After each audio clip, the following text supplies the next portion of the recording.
I used to have fitness goals. Now my goal is just that I don't want to look like White Shrek. That's pretty much all I want.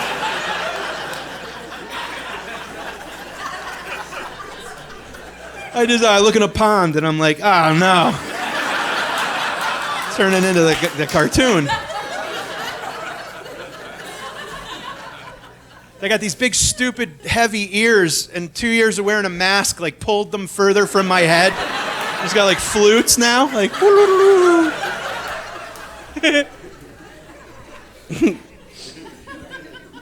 A kid recently told me I had young face on an old head. That felt nice. That's a good thing to hear about you. Young face, old head.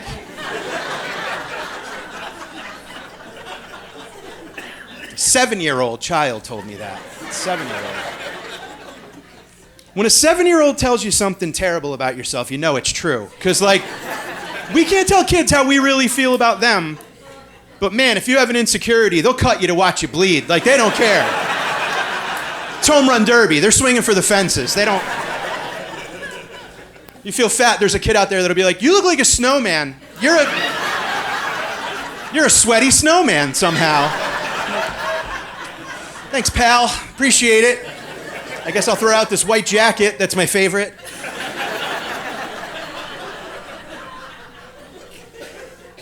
My buddy's kid, he goes, your head's old. I was like, nobody wanted you. How about that? Have they told you that bedtime story yet, Benjamin? You single-handedly ruined the hang for all of us? You know what I wasn't ready for as a dad? There's this weird phenomenon, how much more you love your kids than other people's kids. And I know, that's not a polite thing to say. But if we can't talk here, you know what I mean? Let's talk here. It's a real phenomenon. I love all children, but I love my baby girl so much more. You can't help it. Like, I'll give you an example. I'm not proud of this story. But I'm also not ashamed of it. You know what I mean? Like, we were at a birthday party. It was in a park. My daughter was 3 years old at the time, and there was a carousel. She had never seen a carousel in her life. She was transfixed. She lit up, and I went up to her and I said, baby, I promise we're gonna ride that carousel, you and me. Before the day is done, we're gonna ride the carousel together. She smiled. It warmed my heart. That's a sacred thing. That's a daddy-daughter promise. You don't mess around with that. A couple hours later, a friend of mine who knows I made that promise comes running up to me and goes, Pete, it's the last carousel ride of the day.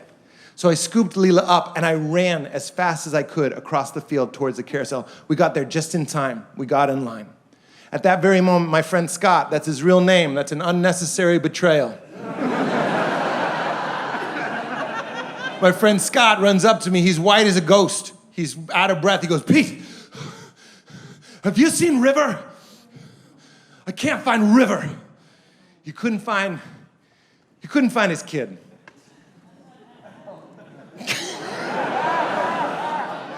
We were in line. It's a biological urge.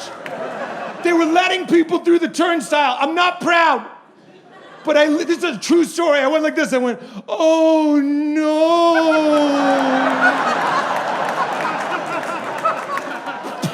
River!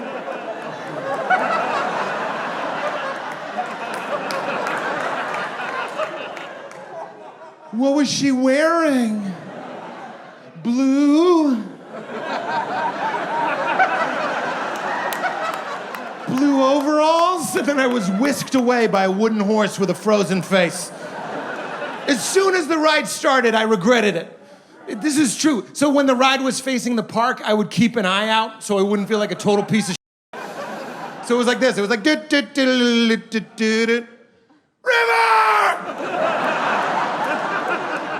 You can't help from a horse. What would I do if I saw her? Stay put, baby!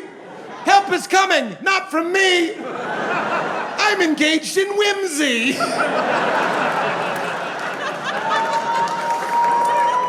Yeah, they found her. That would be up if I was like, and she's gone. Yeah, she's gone. I really regret my decision. I should have lent a helping hand. She was barely gone one carousel ride. I want to care about everybody. There's just so many of us. people ask me what I love about life, Jason, I say time, because time don't care how much money you got, what color you got, or if you're famous. It takes us all. Enjoy every single minute, Jason. Enjoy every single minute. Because Jason, I was 35 years old a long time ago, Jason. I'm old. Lady stopped me, she was 65 years old. She was like, oh my God, you were so funny, I peed on myself. I go, that's a weird thing to brag about. But then I got over 40 and I was like, oh, everybody pee on themselves. I pee on myself all the time, Jason. Yeah. I'll go to the bathroom, think I'm done, put it back in. Drip, drip, drip, drip, drip, drip, drip, drip, drip, drip, drip, drip, drip, drip, drip, drip. All day long, dribble, dribble, dribble, dribble. And do I change my pants, Jason? No, I don't change my pants, Jason. That's why I wear black jeans, Jason. I got 2 kids. My wife's like, what's that smell? I go, it must be them. It's definitely not me. See how everybody laughing at Jason? That means everybody got pee in their pants right now. I feel good though, man. I had been sick for a while. I came down with something. I was sick for like 2 weeks. I had to go to urgent care here in Nashville. I don't know if y'all been doing urgent care. Go check it out. It's fun. I like it in there. It's better than a real doctor. I think there's no ego at an urgent care. That's what's fun, you know? Nobody in an urgent care is like, this is where I thought my life would be. And I like that. That's actually a good feeling. You go to a doctor's office, they talk down to you, right? Diplomas on the wall. They're like, I went to school. I know everything. Urgent care is like, do you have $40? Let's figure this out together. We don't know any more than you know? Let's put our heads in a room and let's tackle this sinus infection as a team. And that's fun. There's camaraderie in an urgent care, you know? I don't know if anybody's qualified, and that's a rush. That's a fun way to spend a day. You know how you fill out all your info in the lobby on like a clipboard, and then they take you to another room and act like you never did that? So the nurse comes in, we're face to face, she's asking me questions. She goes, what are you in for? I said, my nose is clogged. She said, you been taking anything? I said, just Sudafed. And she goes, oh, can you spell that for me? I was like, Sudafed? I maybe could. I would like you to take a stab at it though, right? Feels like something you should know. I know y'all share a lease with a T-Mobile store, but this feels like day one stuff, honestly. Look, I've been taking ibuprofen as well, so maybe I sounded that one out. You can write that down phonetically. I'm being mean, but they hooked me up. They gave me a steroid shot. I don't know if you've had a steroid shot. They are awesome. I don't know what's in them. It works so quick. I don't know why they've been hiding these. They should do a lot more steroid shots. That should be the first thing they throw at you when you walk in, you know? Just go around the waiting room, just give everybody a steroid shot and be like, we'll see who needs to be here in 5 minutes. Most of y'all be feeling better than you've ever felt in your life. They got me. I felt good right away. I had some other medicine I had to get. I don't even know what. I had to go to the pharmacy to get it. They didn't have it at urgent care. I had to go to the pharmacy, another place, across town. I know that's how it works, but I don't know why we're all okay with it. You know, there's plenty of room. Just keep it there. Why do I gotta go off campus to get the medicine? You know, no other industry in America works like that. Can you imagine you go to Jiffy Lube and they're like, you need an oil change. We don't have any oil here, but if you take this piece of paper to Walgreens, they'll get you oil in about an hour, you know? You'll see it immediately, but it'll be an hour before they turn around and hand it to you. You ever see your bag over their shoulder? You're like, can I just reach out and grab that real quick? It's gonna be an hour, so. I was in there a while. She goes, it's gonna be about an hour. Feel free to walk around our store. I was like, really? Are you sure? Thank you. You ever walk around a pharmacy indefinitely? There's weird stuff in there. There's aisles none of us go to because they're not on the way to anything fun. Go check them out. Just cool. I bought a knee brace. I didn't know you were allowed to get a knee brace off the rack. $29. It's pretty good. I don't need a knee brace right now, but y'all see me. It's coming. I want to have a starter when that day comes, right? Breathe Right strips, I was trying those out. Big advocate of those. You know a Breathe Right strip? It's a little sticker that you put on your nose and it just, even if you're breathing good, you could be breathing a little better. You ever throw on a Breathe Right strip just to power through the last few bites of a meal? Y'all know what I'm talking about? Just open things up. Some of y'all have never breathed, I can tell. You don't even know what I'm talking about. You're living life at 60% nose. You could get to 63. I wear them all the time. Only at home, though. That's a home thing, isn't it? Some things are home things. I thought that would sound more profound than it did, but... So I have a step dog and a step cat. They're my girlfriends, and we moved in together. And she's like, "Here are your babies." I was like, "I want to see some DNA tests." So now that I have a dog and a cat, I do have to say that I like dogs a bit better. I have to say that. Because dogs, I think they're better roommates for protection, you know what I mean? Because a dog, to me, is like having like a paranoid roommate. You know what I mean? They're always hearing stuff. Right? They always come out to you like, "Hey, man, I think I heard something in the back, man. You gotta call the cops, man." Like, they're always paranoid, right? They never want you to leave. Like, "Hey, don't leave, man. It's dangerous out there. You're gonna die out there, man." That's why they're so surprised to see you. They think you die every time you leave, and then when you come back, they're like, "What? You're alive, man! I thought you were gonna die." "Look, we gotta call the cops, man." But I like that paranoia. I like that because cats, they don't care, right? Like a cat, like if you get robbed, a cat wouldn't know it happened, right? A cat to me is like having like a stoner roommate. Right? You get robbed, they just wake up like, "Dude, what happened to the TV, man? I didn't hear anything, and I was sleeping in the closet the whole day."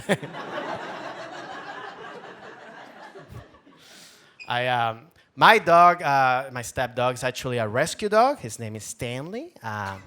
Rescue dogs, I realize is a very American thing to rescue dogs.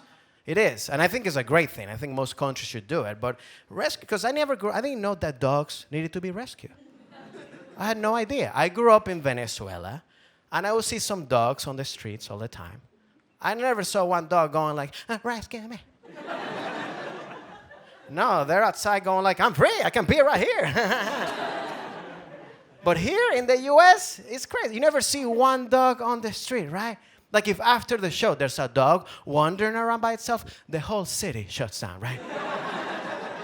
It's like, "Somebody call 911, there's a dog by itself. He doesn't know what to do." Get out of the way, homeless person. We need to save this dog.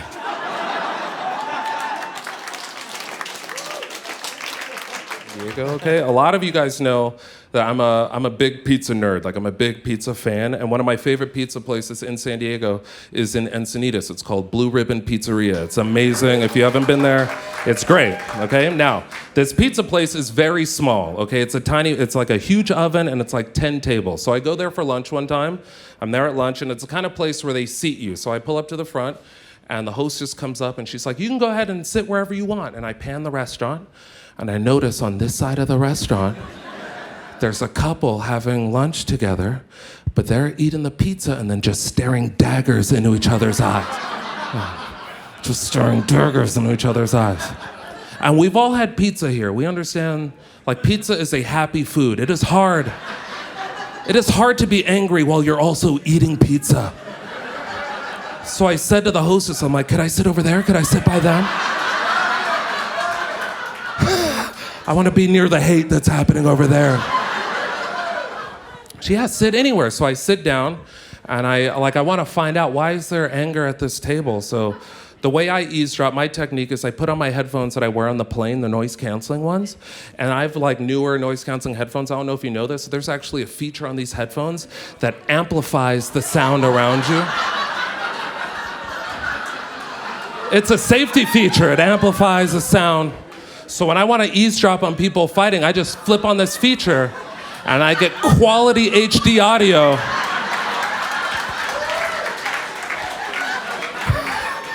Quality audio just beamed right into my head. So I flip on that feature and I tune in, and this is what I hear. I hear the wife say to the husband, she goes, I just don't understand. I just don't understand. What kind of person doesn't like basil? Okay? And right away, the husband goes, I don't like basil, babe. Like chill, like they've had this conversation before. And that was the funniest exchange I think I've ever heard between two people. And I couldn't laugh. I just had to stay in the pocket right here. Like, I don't hear nothing. But as I stood there, I'm holding in this laugh, I started to think, and I was like, I'm with her, though. I'm with her. I'm with her, dude. What kind of person doesn't like basil, dude? Like, what's your problem? Like, I want to find out, right? So, waitress comes to take my order, okay? And I clearly heard her say, are you ready to order? But I have my headphones on and I stayed right here. Like, I don't hear nothing. I'm just in the pocket until she taps me. I'm like, huh? Oh, yeah, hi. Sorry, yeah, I'm ready to order, yeah. May I please have an Arnold Palmer, please, 70-30 tea? And I would also like a margarita pizza. Normally on your margarita, you guys just put 3 pieces of basil in the middle of the pizza. I like basil, yeah, if you could put just a generous amount, if you could make sure there's at least 1 piece of basil for every slice, that would be, yeah, thank you very much. And I pop my headphone back on. Now, San Diego, what I just did is chumming, okay? I'm just chumming these waters.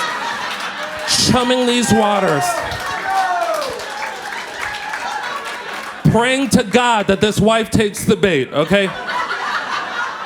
And she did not let me down, okay? She said one word to her husband. She goes, see?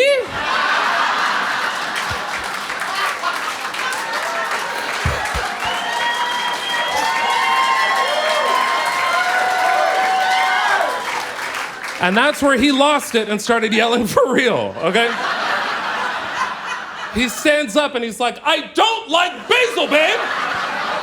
And he storms out of the restaurant. It's a small place, 10 tables, small. Everybody in the restaurant heard that. We all heard that. And now everyone it's like time stopped in this restaurant. And now we're all watching this lady in silence. We watched her get the check, box up her pizza to go. I will be honest with you guys, I felt bad. I was like, I did this. This is on me right here. I did this. It's completely silent, and we all watched her walk out with her pizza. And as soon as she walks out of the restaurant, it's like time resumed inside of the restaurant. And I heard everybody talking. What the hell happened over there? What was their problem? What the heck? Did he say I don't like basil, babe? Like,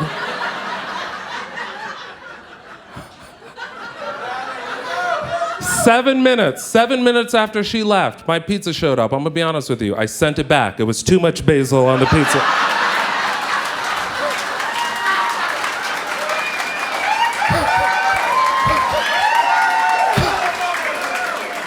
I said, you guys got it right. 3 is enough. 3 is enough. This is too much. I could pick it up. I prefer a new pizza if you can. That would be a great thing. Thank you.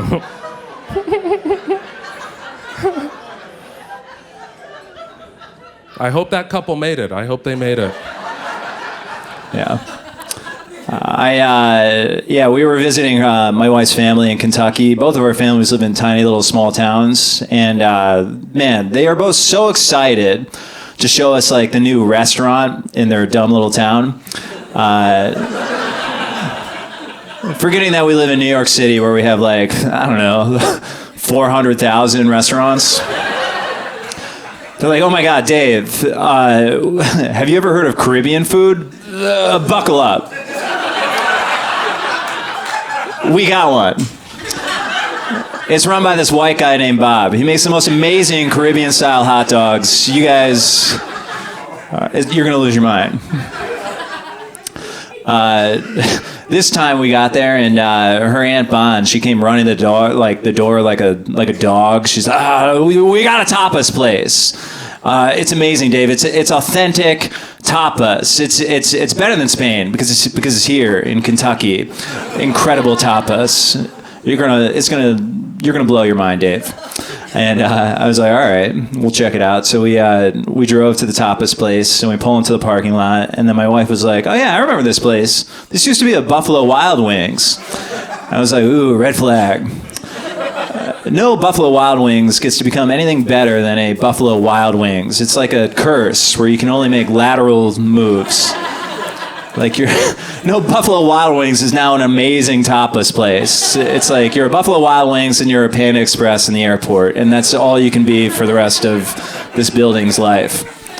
But I was like, I don't know, maybe I'm being like a New York snob about this, so like I'm still gonna give it a shot. We go in and we get the menu, and the first tapas on the menu is chips and dip. That's chips, big N, apostrophe, dip. Just like Barcelona. I can almost feel that Spanish breeze throwing through my hair as I read the authentic Spanish spelling for chips and dip. Second tapas, loaded fries, which, hey, I'm no tapas expert, but even I know that's pronounced patatas bravas, the brave potato. Tomato and mayo on potatoes. You remember those kids in high school who used to like dip both tomato and mayo, like ketchup and mayo? You had to be brave to do that, you know? Like, you knew kids were gonna make fun of you, but you had to be brave anyway. Patatas bravas, the brave potato. Yeah. Third tapas. Now, this is where it gets a little suspicious for me. A half dozen tapas-style wings. Aunt Bon, I think we are at a very sneaky Buffalo Wild Wings. Yeah. This is like the Buffalo Wild Wings equivalent of like 3 kids in a trench coat trying to sneak into a movie. Like, hey, we're a tapas place. We are not a Buffalo Wild Wings. Our special is, of course, a bucket of buffalo wings. Tapas style. What's tapas style? That's a 40-ounce margarita that you can drink out of a sombrero. Because we know what tapas are. They're Mexican. And we know that.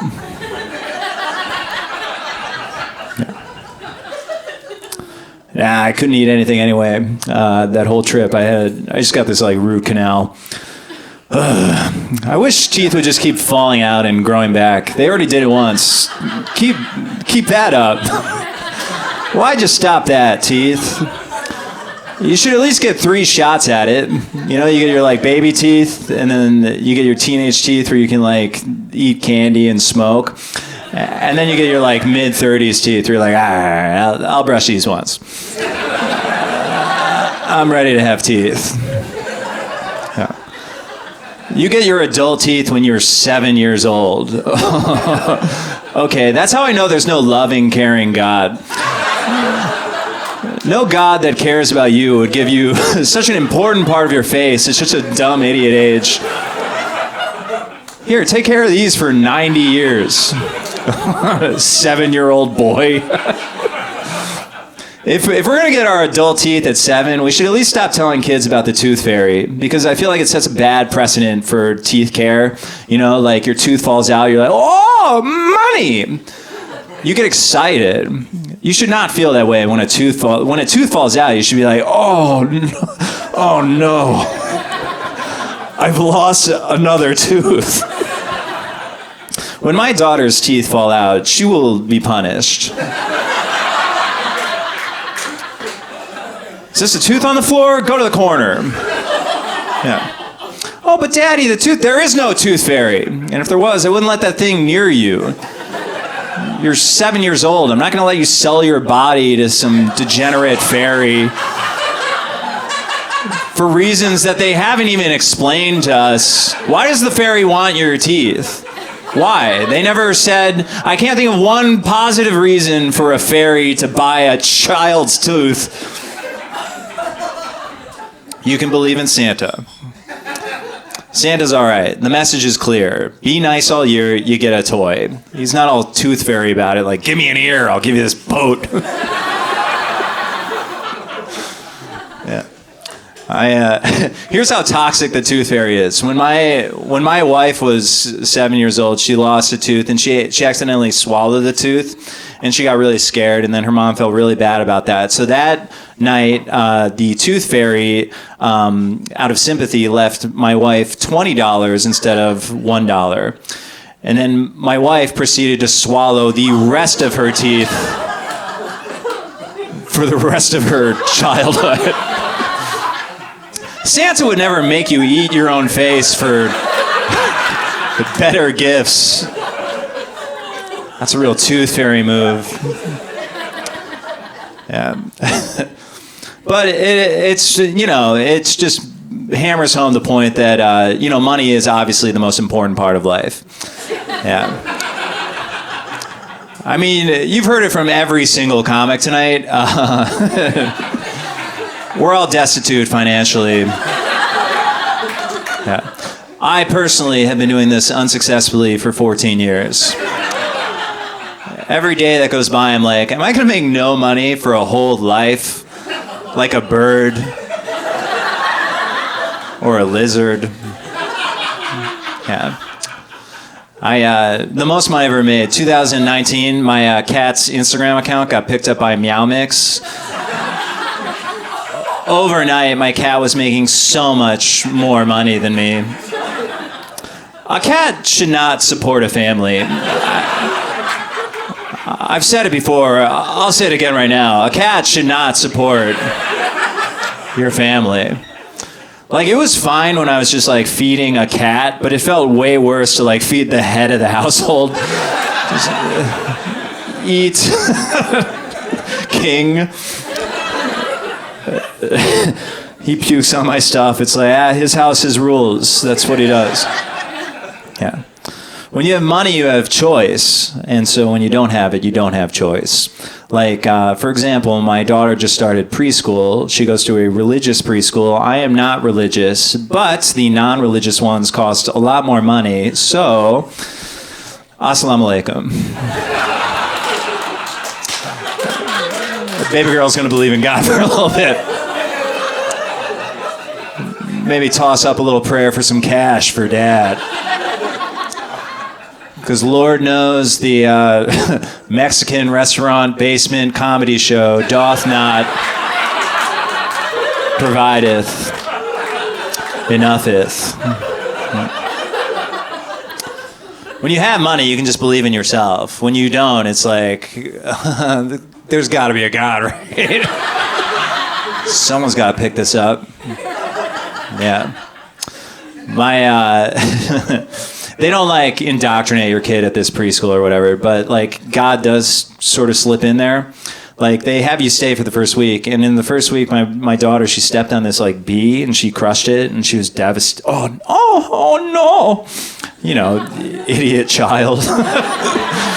Oh. And so, like, a teacher came up, and she's like, oh, no, it's okay, honey, the bee is in heaven now. And then I was just watching that, like, yeah, bees are in heaven. Do you know how many bees there have been on planet Earth? Like, bees have been around for millions of years. They die, like, every 3 days. If bees go to heaven, heaven is bees. It's all bees.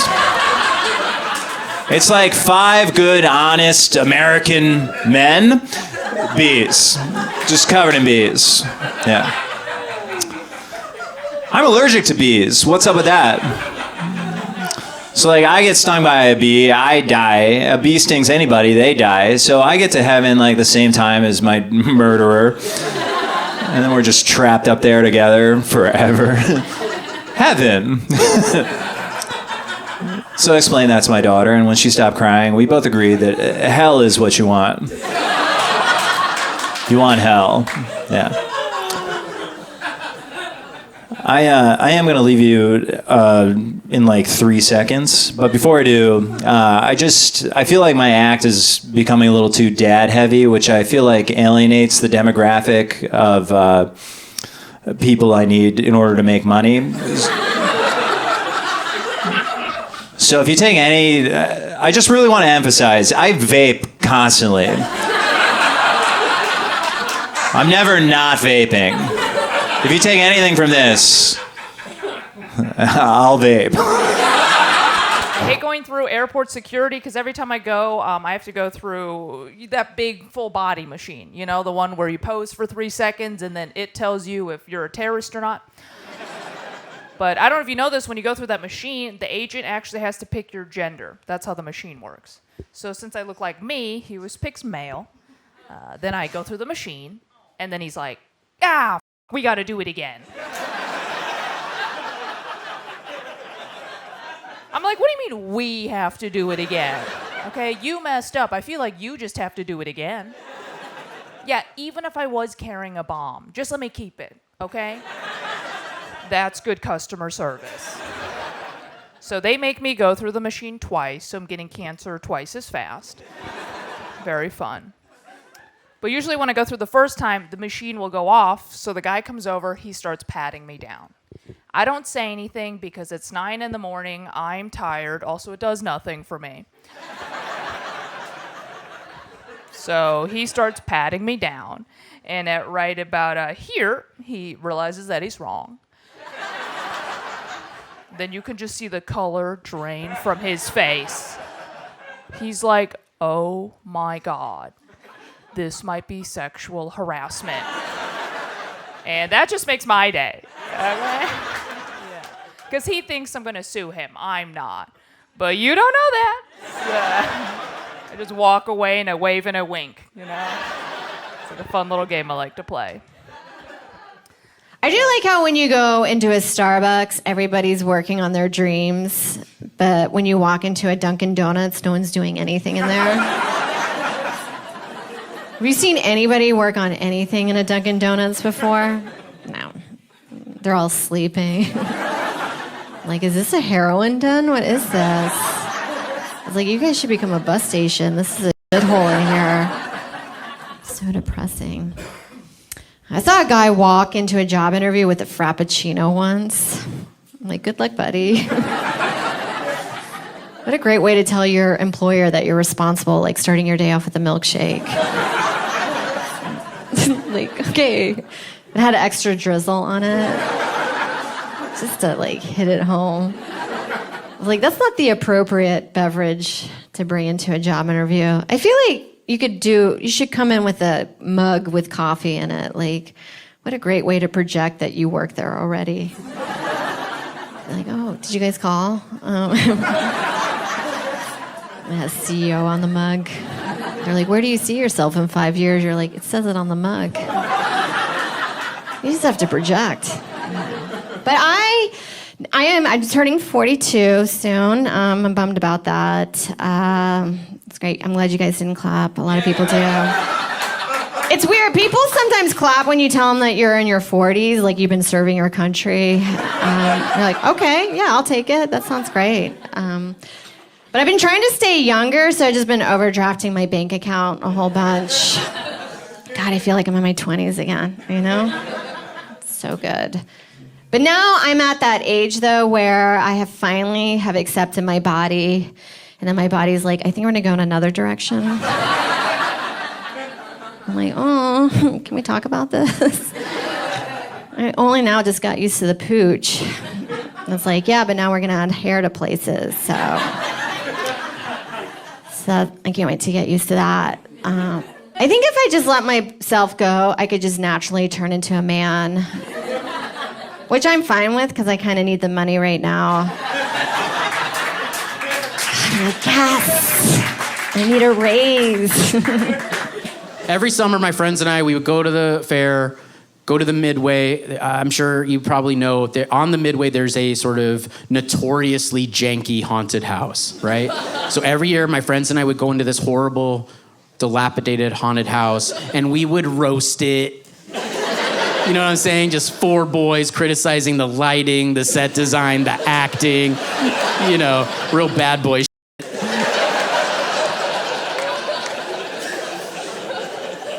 So yeah, it was our senior year. It was like one of those high school movies. It's kind of bittersweet. We were like, we're all going to different colleges. This might be the last time we roast this haunted house together.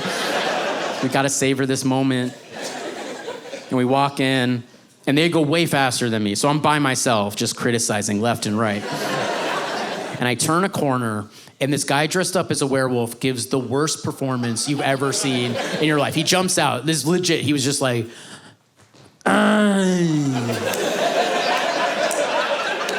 I couldn't believe what I was seeing. I was like, come on, dude. I was like looking at him through the holes in his mask. I was like, that was the worst werewolf I've ever seen. And I've been to a lot of these, okay? You really got to step it up. That was pathetic. And he f***ed me up. Like, he just kicked the shit out of me. It was crazy. He threw me against the wall. He's punching me in the ribs, slamming my head against the wall. Like, you know, and you never expect that from a werewolf. I was getting beaten up, and people were walking by. I was begging people, passersby, get this werewolf off of me, please help me, I'm really getting hurt, help me. No one would help me, and it took me so long before I realized, of course no one's helping me, because they're turning the corner and they're just like, damn, they really stepped it up this year. That looked like a real werewolf attack. That little girl was really, really crying. I love everything about doing stand-up comedy. I like the bad parts of doing stand-up. I like staying in the worst hotels I've ever seen in my entire life. Your Days Inns, okay? Your Quality Inns. Anybody familiar? No? All rich as hell? Okay, cool. That's good. Have you ever walked into a Quality Inn and you're just like, honestly, I would have gone for quantity at this point. You guys really messed up the quality part, if I'm being honest. I stayed at a Days Inn in Southwest Arkansas recently, not to flex on you guys, do not want to brag, that had a loofah in the shower. How do we feel about that? Would you use a Days Inn loofah? No, okay, so I didn't think that I would either. It was a long day on the road. I was feeling grimy. I used it, okay? I like exfoliated. It was like 6 or 7 minutes. I washed myself like a woman in a movie who was trying to forget a memory. Do you know what I mean? It was deep. It was severe. The next day I went to check out and the guy was like, how was your stay? I was like, I really like the loofah. I think it's a nice touch. And he, of course, said, what loofah? I loved being in the South, though I'm from the South. Like Iliza said, I'm from Nashville. I grew up in Nashville, Tennessee. My first working years of my life, from the time I was 15 until I was 47 years old, I worked at a water park in Nashville, Tennessee called Nashville Shores Water Park. It's the home of water, sun, and family fun. If you haven't heard about it. I learned a lot of very important lessons from working at a water park. I do want to share some of them with you now. Okay, number 1, there is no right or wrong response to being called a bitch by a guy who is both soaking wet and eating a corn dog. Okay? That's not even a real person. Gloves are off, okay? You can say whatever you want to that guy. Number 2, if you're ever checking bags at a water park and you find a big old bag of weed, you just get to have that now. That's just yours. There's no step 2. Just get high, you know? Have a great summer. Hags, girl. Hags it up. Number 3, and I think maybe most importantly, if you think that someone might be a little bit too fat to fit into an enclosed water slide, it is cool if you just let them figure that out on their own, okay? Do not call them out. They'll call you a bitch while they eat a corn dog. They do it every time. Literally every time. I will never forget the day at that job that my boss told me to be sure to confiscate any guns that I found. He said, be sure to snatch up any handguns you find. I am still laughing thinking about what teenager making $6.25 an hour is taking a handgun from the kind of guy that brings a gun to a water park, okay? Can you imagine trying to take a gun from a water park guy and it like going well? Just being like, sir, I'm gonna have to confiscate that. He's just like, oh my God. Egg on my face. I didn't read the rules. Of course. No, he's gonna shoot you, okay? I don't fight anymore. The last time I got in a fight, I was like, it was like 10 years ago. I was living in New York City, and I was walking in my neighborhood, like in the Lower East Side, and I hear this guy behind me goes, "Hey, man, what are you looking at?" And I turned around, which don't do that. If you go to New York City and you hear somebody behind you yelling, you just keep walking. If it sounds like your mom, leave her. Like, you just leave her. Cut her loose, okay? It was a crazy guy. He sprinted up. He got in my face. He goes, "I was talking to you, man. Don't walk away from me, man." I go, "I don't know who you are, man." And he punched me in the head. Like, I should have seen it coming. He was like winding up like it was cartoon. Like he was like Popeye. He's like winding up, and he hit me. And at that point, I hadn't been hit in about 20 years, and I forgot what you were supposed to do. And then I remembered I used to practice fighting every day in college, and I wrestled him. I did. I shot a single leg takedown to the right side. I picked his leg way up here like you're supposed to, and he went right down. Like he sucked. Like this guy, I guarantee you he never made it past districts. Like he just wasn't good. And I got on top of him and I lost my mind. I was like, "I used to wrestle! If somebody would have walked by, they would have been like, "There's a crazy guy getting beat up by a really crazy guy." And it's New York City, so people did start walking by, and it's New York City, so nobody cared. They're like, "Oh, looks like Larry's losing tonight." Anyway, finally some guy walked by and he pulled out his cell phone. He started videotaping us, and that's when it all came flooding back to me. I'm like, I'm 46, I'm fighting in a major metropolitan area on the streets. There's gonna be legal consequences. And it was the weirdest end to a wrestling match. I just go, "Hey man, I gotta go." Like I just left. My mom said I had to be home by 8. Like I just left, and he left, and nobody said anything. Like the only guy that said anything was a dude with the cell phone. As I was walking away, he goes, "Yo, dog, why'd he hit you?" I was like, "'Cause he's crazy." He goes, "You a champ, dog. You a champ." And that made me like proud. I was proud. I was like, yeah, at least one person in this city knows I can still beat a heroin addict in a wrestling match if I need to. And I just I went home and I was like shaken up. And I called my friend Mike, who had lived in the city for a long time. And we got to the part about the cell phone, and he goes, whoa, dude, this is on tape? I go, "Yeah, I guess so." He goes, "Dude, this is gonna be the biggest thing in your career." I go, "Hey man, I had a Comedy Central special." He goes, "Yeah, dude, but people are gonna watch this like they're..." And I love horror movies, you know, that's where I grew up on. Do you love horror movies? Yeah. You have a favorite horror movie? Get Out. Get Out? I like Pretty Woman. You thought I said horror. Understandable. No, I like it. I like it. Have you ever seen Blackula? Blackula is fantastic. 1972, William Marshall plays Blackula. The first scene in Blackula, Dracula bites a black guy. This is easily anticipated if you know the name of the movie you're watching. And then Dracula goes, "I christen you Blackula." And they cut. And I wish they would just hold it for 5 more seconds. So you can hear Blackula go, "Ha ha ha! What the did you say my name was?"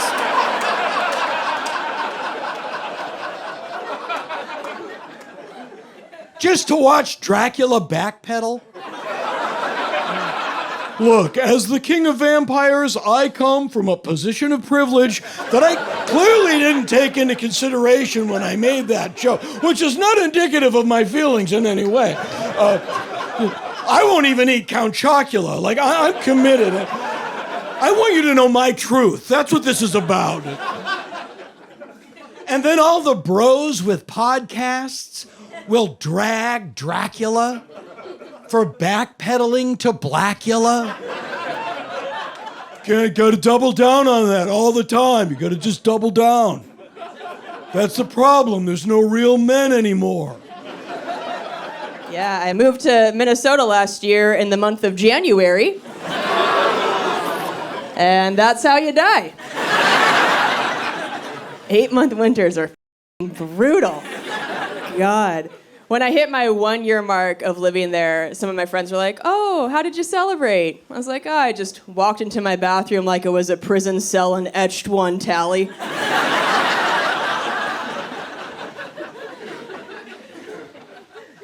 I did learn a lot by moving there then. I learned that God forbid you try using a bidet there in the winter. That water feels like local anesthesia. Did not feel my beehole for 5 months. It's such a weird state. Right when I moved there, I turned on the TV and there were commercials for vacations to Alaska. And that's when I knew I f***ed up. I was like, oh, these are broken people. If Alaska is their Cancun. Living in Minnesota and going on vacation to Alaska is like owning a Nissan Sentra and going on vacation and renting a Nissan Sentra. That's the same terrible. Minnesota was a tough sell, though. I found out also when I got there that they have some of the highest state taxes. I was like, for why? You're cold and expensive? That's like a dog who's ugly and bites. Put it down. Let's get out of here. Skedaddle. And I moved there from Washington where there are no state taxes. So now anytime my boyfriend tries to start a fight with me, I'm like, oh, let me remind you that being your girlfriend now costs me $38 a day. Let me set the thermostat to 72. Off. Let's pick our battles today. I try to make myself feel better by telling myself it's not a Southern accent thing, it's an American accent thing. Like the idea that any thick regional American accent can sound kind of dumb, not just this one, you know? Like if you go to the doctor to get some test results back, yeah, you don't want this accent from the doctor. I know, you don't, right? You don't. But you also don't want some meatball from the Bronx, you know, like, listen, it is what it is, you got stage 4 cancer, what are you gonna do? No, what are you gonna do? I'll tell you what you're gonna do. You're gonna take your chemo, you're gonna take your radiation, you're gonna kick cancers. Actually, I do want a Bronx doctor. I take that back. That sounds pretty inspiring, actually. But like if you're on a plane in the Midwest and the pilot comes on like, okay, got a little snow system up here, just gonna scooch right by there, don't you know? No whoopsie-daisies today, no sir, gonna be a hoot. As a New Yorker, I travel a lot more now, and like the more I travel, the more I'm starting to see New York a little differently, and I don't like it. You know what I mean? Like you travel outside of New York, you start to pick up on things. Like that first day back is rough. I get back, I get off my flight, I look around, I'm like,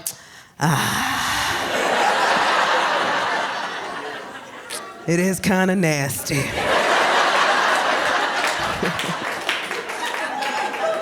I don't want to feel that way about my city, man. But I go to other places and I'm like, there's no trash around your trees. Where do you guys keep your trash?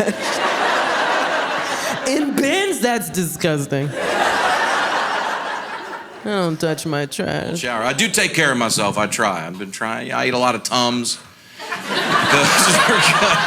Tums are very good. I don't know if you've had Tums lately. They've gotten, last 10 years have been special. It's borderline top 5 candy in the country right now. I give it out on Halloween. It's gotten so good. They just came out with orange cream. I don't know if y'all get the same emails I do, but new flavor just dropped.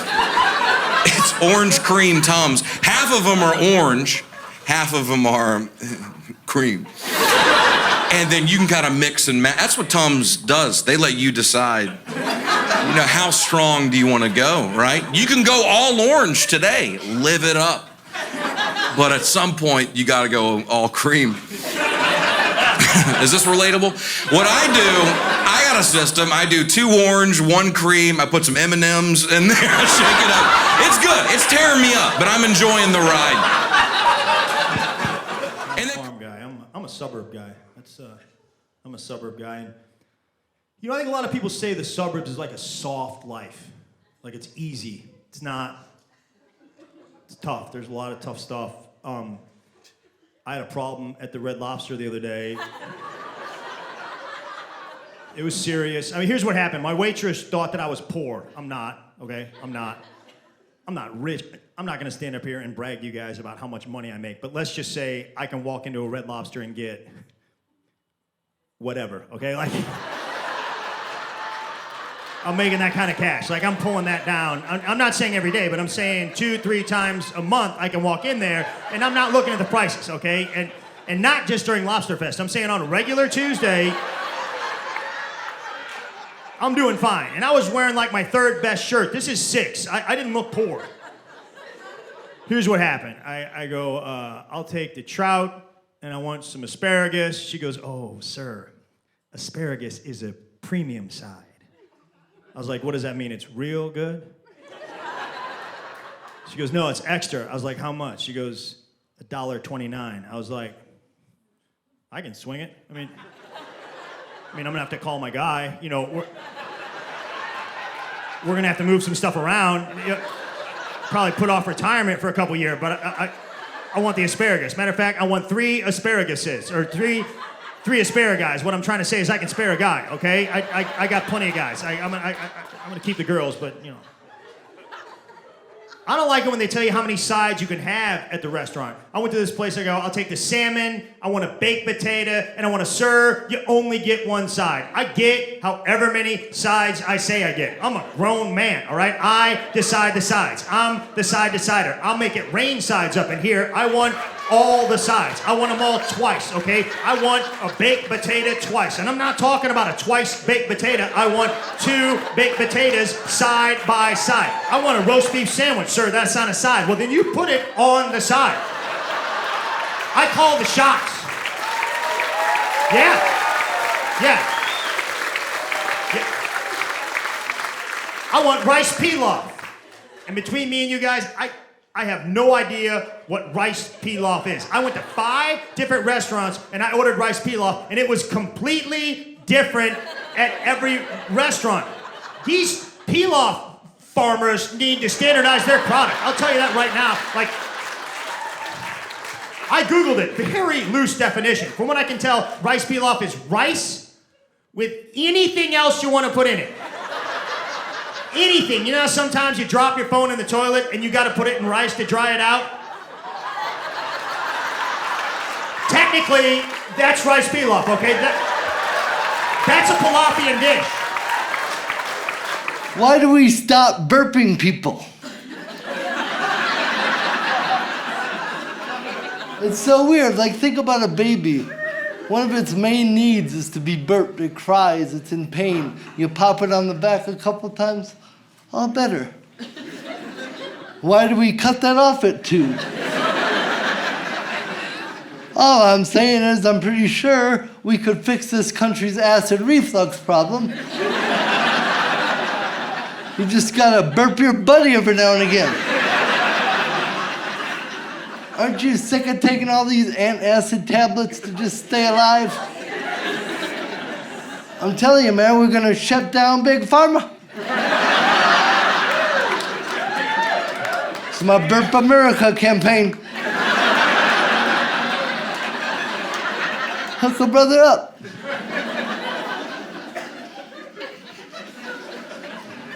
And this really works. I mean, I'm not selling you no fish oil here.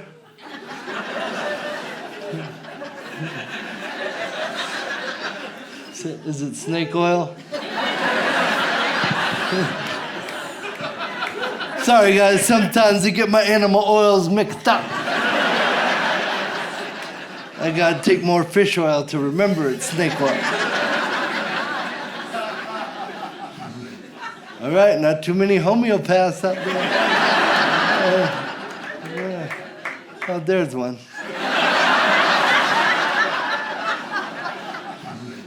I'm telling you, I had some horrible acid reflux. And then one day I realized that my kids are now big enough to burp me. Like, payback's a bitch. Why don't you go get Daddy's burping beach towel and...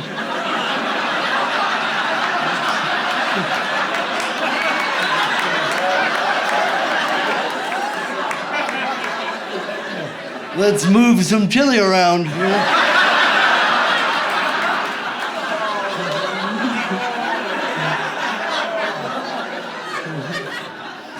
I just feel like Amazon has made it too easy to order stuff online.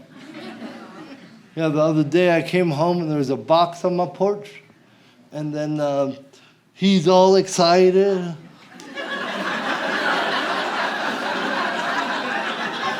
Like, what did you do? Just open it up, it's one bedazzled glove.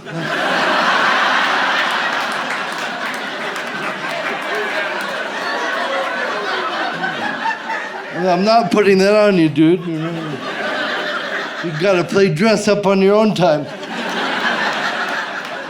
Maybe give your clubfoot buddy a call.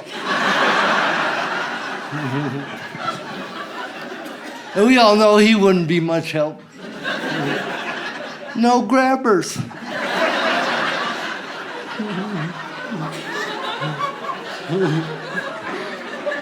Again, the alarm in my head was like, don't say no grabbers. I should have listened. Did you just snort?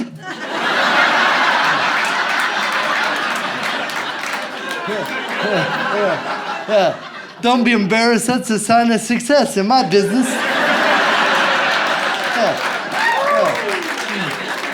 Yeah, I tally my snorts. Just another diagonal line to the fore.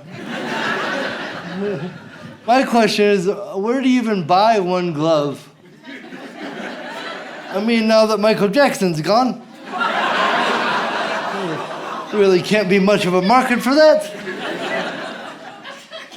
In fact, I'm pretty sure he single-handedly held that market up.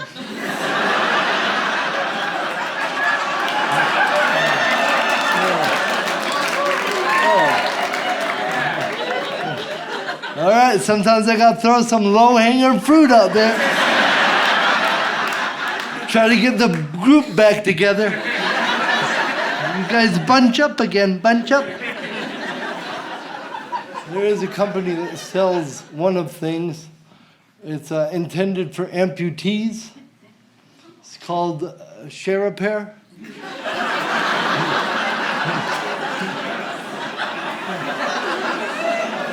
Yeah, they got all kinds of shit on there.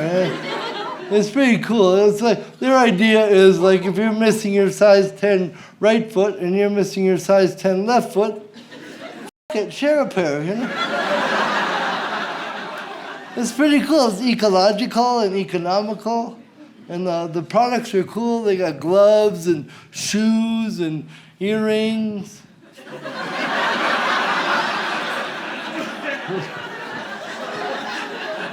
See, earrings is one of those ones where I want you guys to do a little bit of the...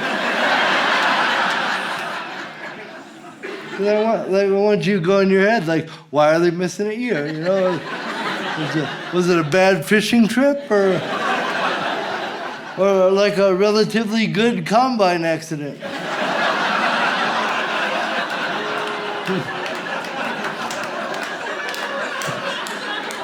You see, that's why I wanted you to do it. When I do it, I get rough with it. You gotta admit, that's a pretty good combine accident. If all you lost was one ear, you're doing good. I've been doing comedy pretty much my whole adult life. I did have one day job out of college. I worked for 6 months at a day program, which is basically a daycare for adults with severe mental and physical disabilities. And, I really have had so much help in my life. So my thought was like, let me go back in the world and give some of that back. And I worked there for 6 months, and that is because I couldn't take anymore.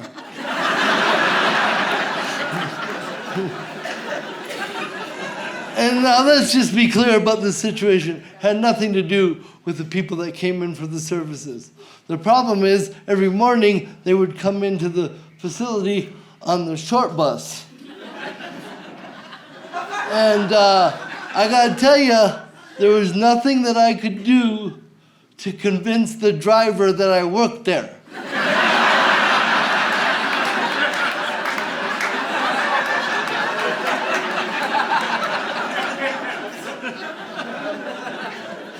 I go, all right, man, thanks. I got it from here. Okay, buddy. Who's a good helper? Who's a good helper? You're a good helper. Why don't you go inside? Go get a person. I'm like, I'll break your wrist, sir. All my new coworkers just looking out the window, laughing their ass off. Send them out again.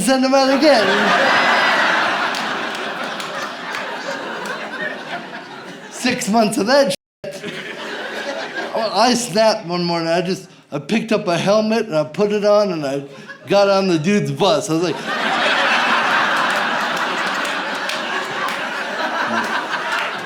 take me home. I'm done here, I'm done.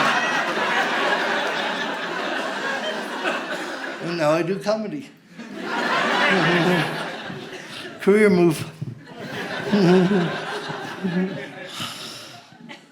This has been really weird for me. I have a buddy that I've known my entire life. We actually went to preschool together. And I'll just tell you this up front about the guy. He is, he's able-bodied. And I'm fine with that. I'm cool. I mean, it's cool. I'm just, early on I took him under my wing and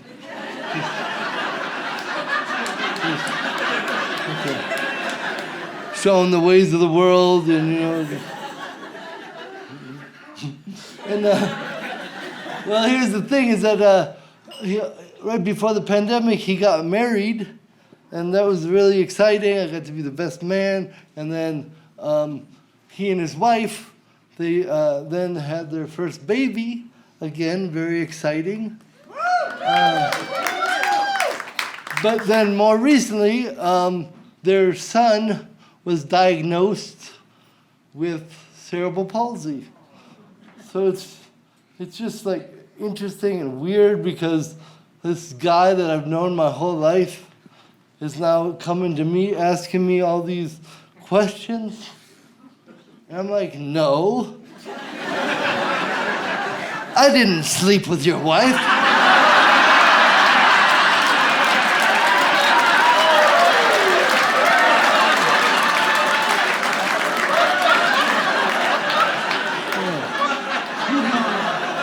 All right.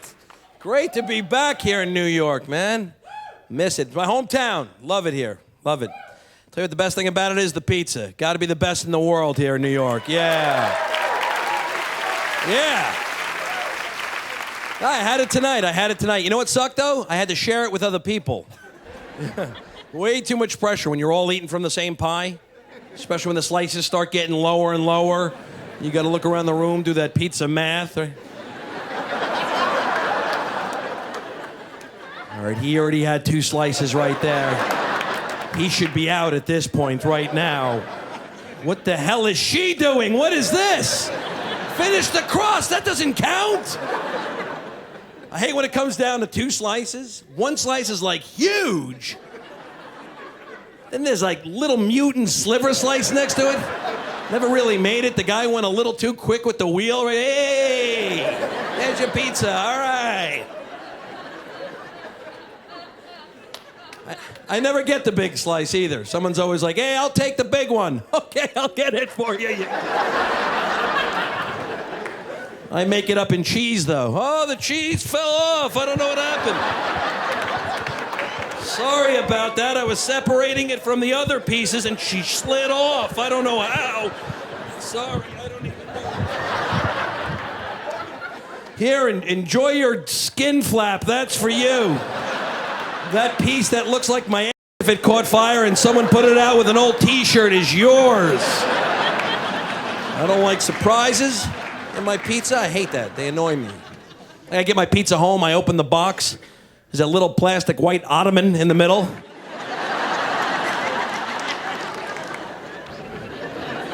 Am I gonna put my feet up while I eat? What? Slow down with the furniture. That's what I say. Little things like that annoy me. Like, I love the delis here in New York. Great delis here in the city, too. Unbelievable delis, yeah. No, you can applaud for a deli. They're great. But you know what stinks? Every time I'm always online, I'm always stuck behind the construction guy ordering for, like, the whole site. Yeah, how you doing? Give me 48 coffees, 98 bagels, 3 bags of Funyuns, a box of Ring Dings, 96 Slim Jims. Let's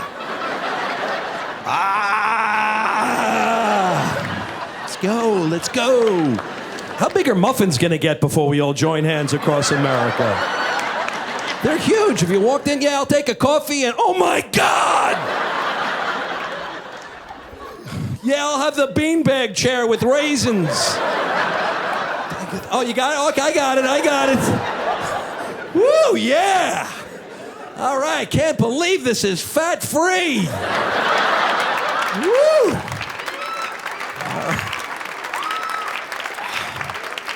All right, hey, you want to help me to the trunk of my car? No, leave the saran wrap on it. I'll cover my pool. This is good. See, that's the thing with muffins. Muffins used to be like the size of a cupcake. No more, right? Now it's either the very big muffin or the mini muffin. What is it? Yeah, they fill me right up, right? It's like taking aspirin. All right, got a mini muffin. All right.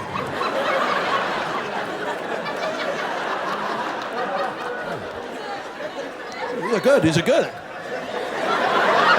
Oh, no, I like them. They're good. They're really good, yeah. Hey, I think I got a blueberry in that one. I got a blueberry. Little things like that will annoy me. They just tick me off, you know? Like this bothered me, and it probably shouldn't have, but I was at a Met game. I'm a Met fan, and I was watching, whatever. I'm at the game. It's not the point. I'm at the game, and they sit me next to a guy, and he's eating an apple.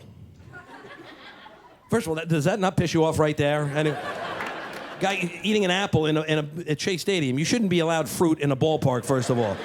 It's like beer, hot dogs, peanuts, and maybe the little ice cream in a helmet. That's about it. This guy's eating fruit, And you know what the problem was? He was eating it way too long. He was like way too into it.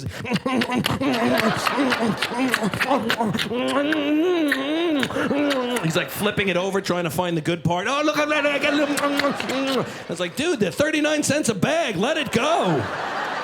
Grab another one. It's fruit, Frederick. Jeez. This was embarrassing. I was in the hotel tonight, and I was coming down here, and I got on the elevator, and there were other people on the elevator. But then the elevator stopped at my floor, so I did that move to the front of the elevator. But then the doors didn't open right away.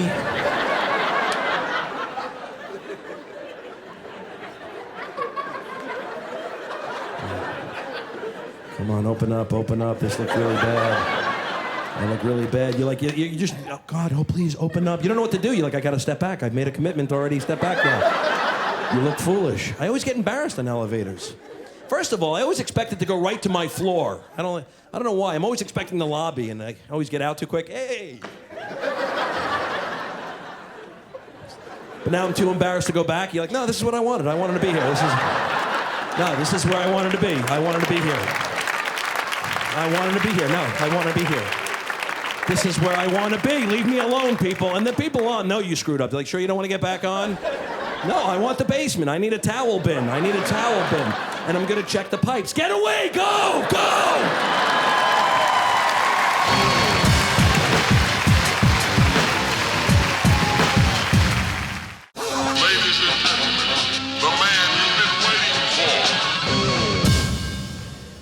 This annoyed me. You ever have someone start talking to you mid-sentence? Someone you don't even know? I'm online at the bank, the guy next to me. Boy! Thursday was cloudy. Who the hell are you? Don't you hate that when you know someone's gonna talk to you? I don't like that. You can tell when someone's gonna talk to you, too. If they walk in the room, they don't have to say a word. You're like, oh, no. This guy's definitely going to talk to me. I can tell he's going to come to me any second. He's a chatter. I can tell these chatters. You can tell the chatter people, too. They're very happy people. They're excited to be wherever they are. They usually know everybody's name. Also usually jingling change. Like, oh, yeah, Bobby, Tommy, how's it going there, Frankie? Hey, Robert, how you doing there, man? What's going on? Man, it's good to see you. At some game the other day, huh? The weather. Oh, crap, he's coming to me. He is coming to me any second. I try to look busy, you know? But I'm online at the bank. I don't know how you look busy online at the bank, you know? He's like, maybe if I look like I have to go to the bathroom, he won't talk to me. You know?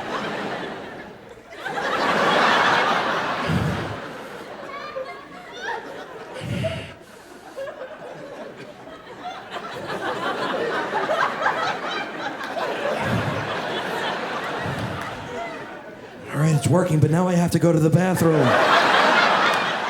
I have a whole new set of problems now.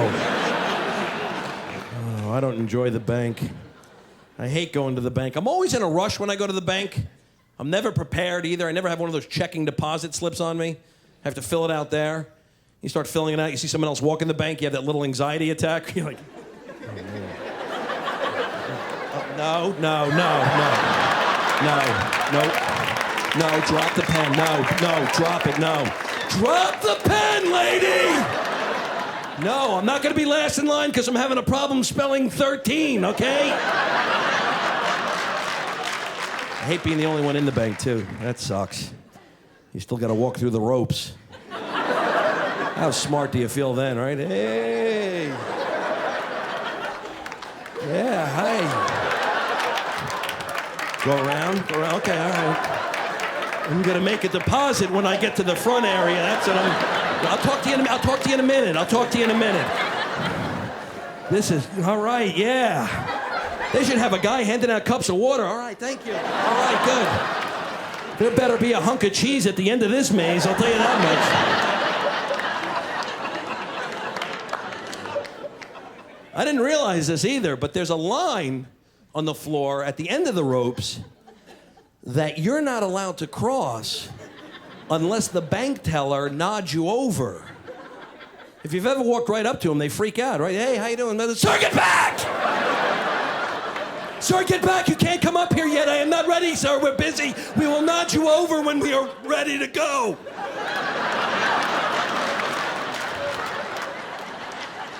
It's even worse at the airport. When you go to the airport, there's like 1 million ticket agents lined up for like a quarter mile long.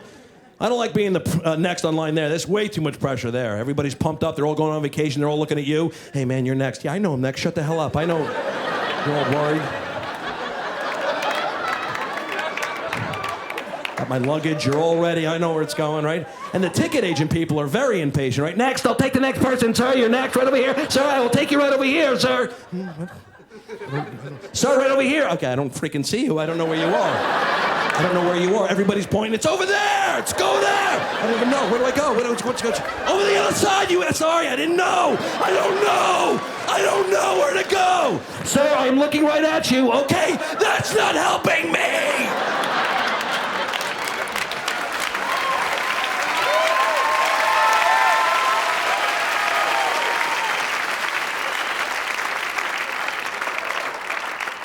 Marco! Then you're so pissed off by the time you get up there, you don't want to go on vacation anymore. Sir, did you pack your own bags? No, I had an Iranian guy named Phil plant a bomb in my...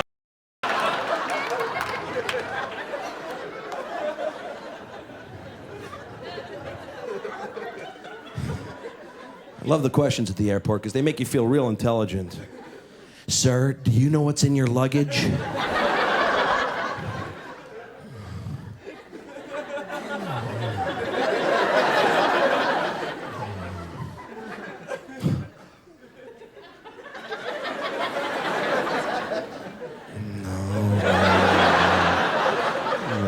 I tied a sock around my eyes and I packed with my feet. I'm thinking hot dogs and gunpowder. That's probably it. I like when the ticket agent tells you their job, too. They give you like a play-by-play of what they're doing. Right? It's like you care. You don't know what they're talking about. I was like late for a flight and I gave her my ticket. I was like, here, can you take care of this, please? She's like, let me see what I can do.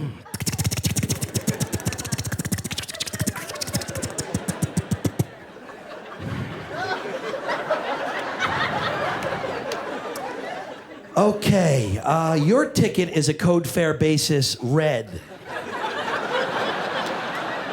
Now what I can try to do, I can try to punch it in as a green. Let me see if this works here. Backspace, semicolon, capital P. No, see, it's not accepting it, okay? Because your ticket is a T15011-6 as it stands right now. Now, what we can try to make it is a T6-15-411, but we will receive... Whatever! I gotta get to the Big Apple, sister! Move it along! Susie with the wings and the hair in a bun and I'm a vest. Punch it in and shut off. I hate when you're online with like a lot of luggage. That stinks. And then the line only moves like 4 feet. Right? Yeah. Thanks. No, I gotta go. Thank you. Thank you. Okay, we're good. Okay. Yeah, okay. Whew, it's a lot of luggage for a little amount of space, isn't it? Oh, we're moving again. We're going again.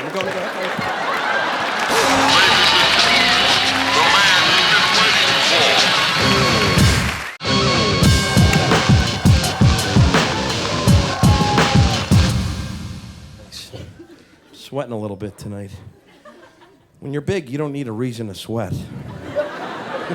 You don't, right? My friends cannot grab a hold of this concept. They come up to me all the time. Jeez! What the hell, what you do? You jumping rope in the attic?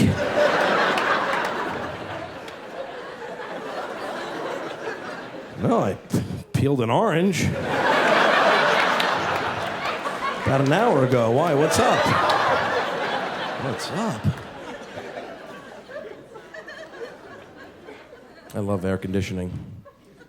I had it growing up. I had an air conditioner growing up, but I had one of those dads who wouldn't use it all the time. Very selective. How about today, Dad, please?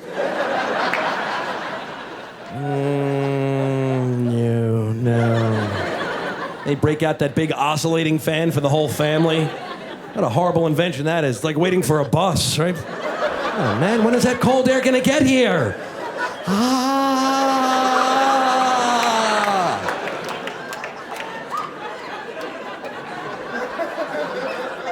Boy, that was refreshing, right? That felt good. I wasn't ready!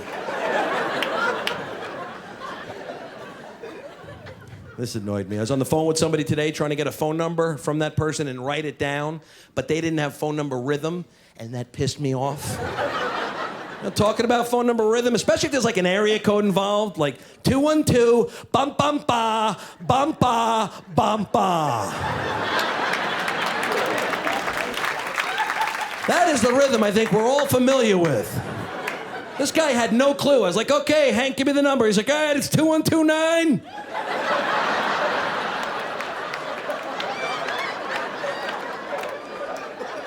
$15, $8, $11, $6, $4, $2, $5, $8, $7, $2. Did you throw in your zip code? Because I got a lot of extra numbers over here. I have extra. I can almost start a new number. What do you got? Start again from the top. They really screw you up on the last 4 numbers. That's where they get you. Right? 555 6 Team 41. Dude, I already wrote the 6. I made the dash too close. I can't shimmy the 1 in there now. Forget you.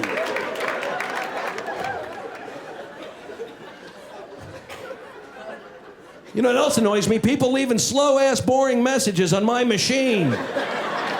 Unbelievable. Yeah, you come home late at night, you gotta go to the bathroom, you're like, oh, look at this, I got a message. Oh, this could be important, I better check it out now. Boop. Hey.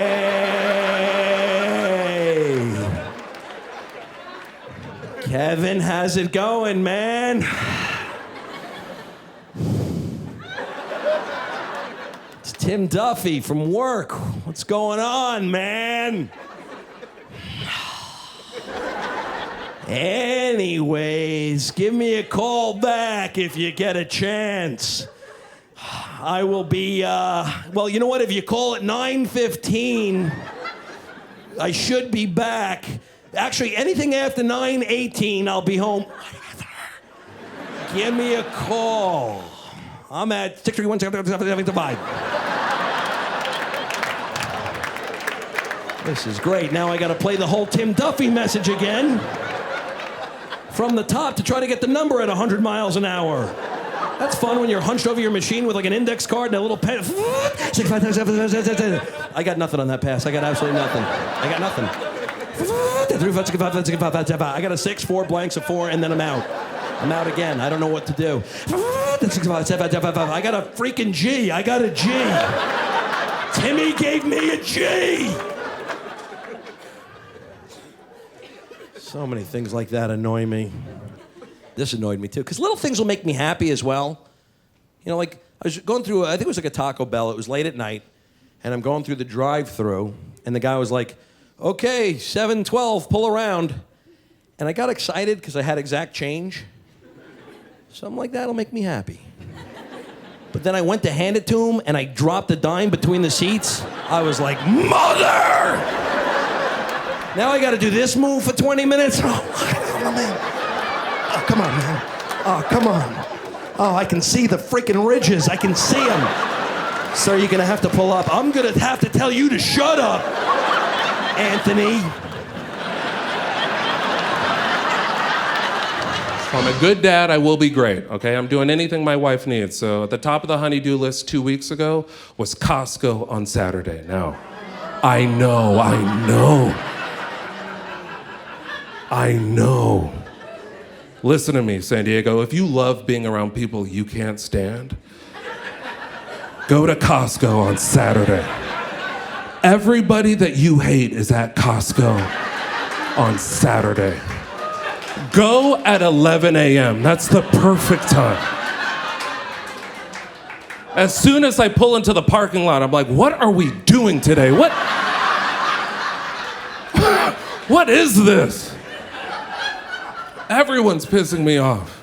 Who are these people, San Diego? Who are these people backing into parking spots at Costco? It's always a dude. How much time do you think you're saving, bro? Like, I would not have a problem with it if they would hit it on the first try, but it's never one try. It's always like, oh, am I in? No, I'm not in. Am I in there? Never one try. Multiple tries. And I know why it's happened I know why multiple tries. It's because there's fear in that car. There's fear in there. That man is like, babe, is everyone looking? Does everybody hate me right now? Yes, bro. We hate you. You're making traffic on both sides of this parking lot, dude. We hate you. You're not saving time. Most of the stuff you buy in this store won't fit in a parking spot on its own. It's just the most giant packages ever. They don't fit. So now you go into the store, you buy all your oversized goods. Now you come out here thinking you're gonna make a quick getaway, but before you do that, you have to take items one by one. It's between cars. Let me get the mayo. I gotta get the mayo. Let me just miss this mirror, okay? Just pull into the spot, dude. Go buy your stuff. load it in your car, and get out of our lives. Just leave. Go. You know the number one place where I love to be angry at Costco? The number one place where I love to be angry at Costco is at the gas station. Every time I get gas at Costco, I'm like, is it everybody's first time? If you can stand to not be on your phone the next time you get gas at Costco, if you could just put in the console, it's prime people watching. You'll be looking around like, what are we doing today? What are we doing? There's never, the thing that makes me upset is like there's never a time where you get gas at Costco that you just pull up to a pump. Unless you're there when they open or right when they close, you're not just pulling up to a pump. There's always time. There's always 5 to 10 minutes of waiting. And to me, that's ample time for you to come up with a plan in your head. Come up with a plan. So when that light turns green, you can move, you can go. 10 minutes is enough time for you to find your membership card, find your credit card, pop open that gas flap. So when that light turns green, you can get out of our lives. Go. Go.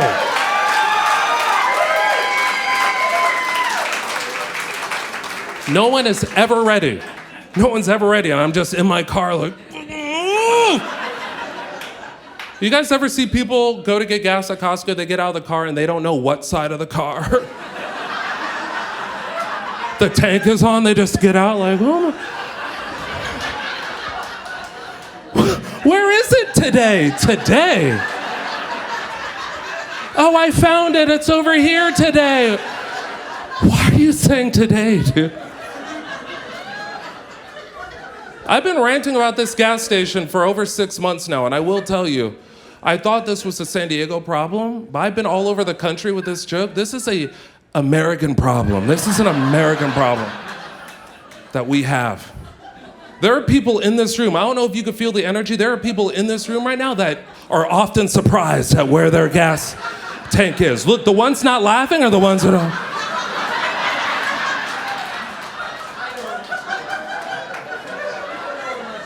If you're in here and you're often surprised, you don't have to point yourself out. I've put this PSA in my show, and this is for you to take home so you never have to be surprised again, okay? The next time you get in your car, I want you to look at your gas gauge, okay? Right next to your gas gauge, you're gonna see a tiny little gas pump. Right next to that little gas pump, you're gonna see a tinier little arrow, and that arrow will either be pointed out your passenger door, hey, over here, or it'll be pointed out your driver door, over here, we're over here. And that's the side of your car that your gas tank is on forever.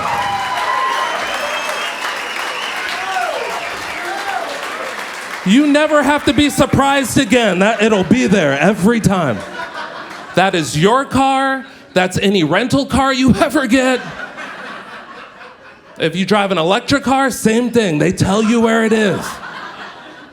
People don't know, and Costco is here for you. If you don't know where your gas tank is, Costco is here for you. And if you're the kind of person like me that sees things in life that bother you and you can't unsee them, that's all you see forever, I'm sorry, but I'm gonna put another one in your life right now.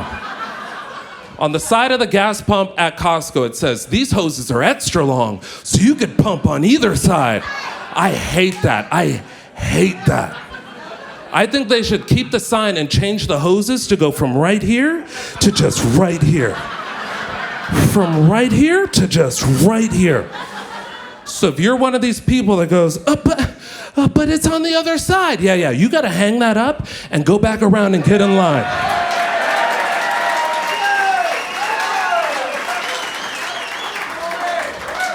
We need you to take 5 to 10 minutes to make better decisions. But as it stands, they don't do that. They don't do that. Those hoses are long. And so we just see you guys doing the heaviest double dutch of all time.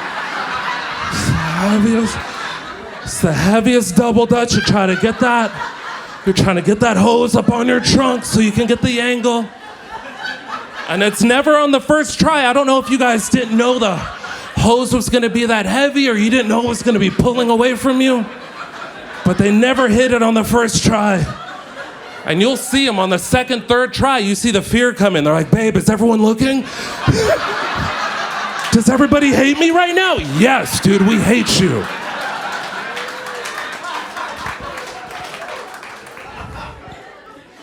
Here's the thing that bothers me most about those people, right? Is they don't have the sense to just like put the thing in the car and then stand behind the car, right? They're pumping on the wrong side and they won't just put the thing in the car and then stand behind the car. Because there's a lot of us in here that like to keep America moving. So we'll see a pump open up and we're like, okay, let me go. I'm just gonna go around and get in there. But we can't do that because these people will put the thing in there and they will just stand there. They will stand there with their whole dumb ass in the lane. You're just standing there with your whole dumb ass in the lane. We see an open pump and we want to get to him. We're like, but the dumb ass is in the lane. And this is America. We're not allowed to tap you with our car. Like, excuse me, can you move your dumb ass? There's an open pump over there.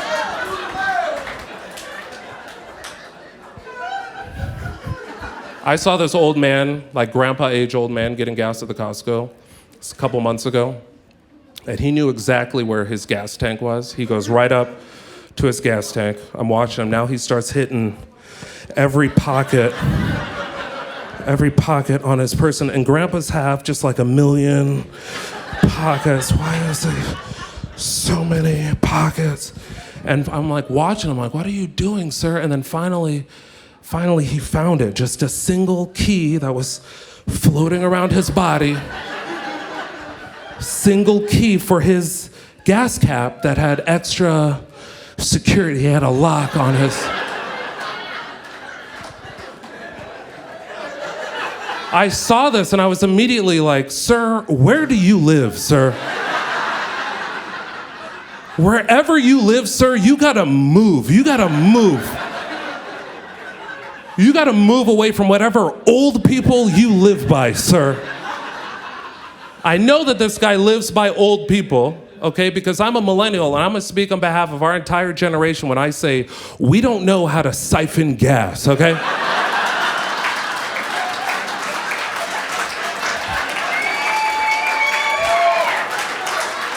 And if we don't know how to siphon gas, Gen Z for sure does not know how to siphon gas. So this guy needs to move out of whatever 55 and up neighborhood he lives in, where his old neighbors will suck a little bit of gas out of his tank at night.